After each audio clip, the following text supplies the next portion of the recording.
आंतरजातीय महिला दिवस पई महिला सप्ताह पालन अवसर में गोपबंधु आयुर्वेद महाविद्यालय अध्यक्ष प्रोफेसर डाक्टर अरुण कुमार दास को तत्वावधान में गोपबंधु आयुर्वेद महाविद्यालय परिसर में पालित हो जाइछि।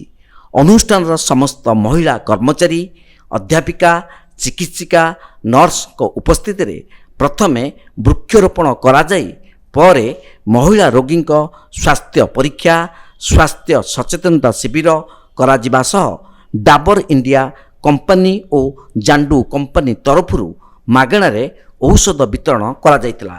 एथिरे समस्त अध्यापक अध्यापिका नर्स और परिशेष अध्यक्ष महोदय नारी मानक समाज गठन रे भूमिका और नारी शक्ति कन्या शिशु श्रेष्ठता उपरे विभिन्न मत व्यक्त करथिले। महिला माने संगीत परिवेषण और कविता पाठ करथिले। शेषरे महाविद्यालय अध्यक्ष समस्त महिला मानकु उपहार प्रदान करथिले।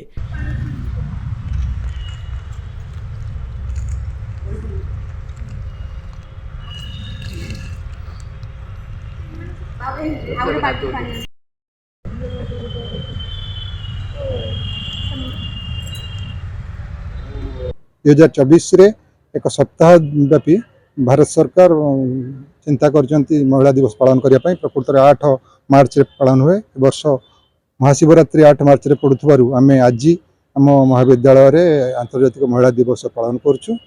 एथि सर्वप्रथम एक वृक्षरोपण कार्यक्रम अनुष्ठित होइछि। एठी विभिन्न प्रकार ऑर्नामेंटल मेडिसिनल प्लांट रो एठी आमे आज रोपण करिबा एवं सेही महिला मानक हाथ रे तापरे आम महाविद्यालय रे हॉस्पिटल रे थिबा महिला रोगी मानकु सेमानकर व्यक्तिगत परिच्छन्नता स्वास्थ्य सचेतनता पई आज सेमानक हेल्थ चेकअप होबो।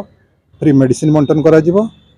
तापरे महाविद्यालय रे कार्यरत समस्त महिला कर्मचारी पाखापाखि 120 रु 130 जन महिला कर्मचारी अछंती।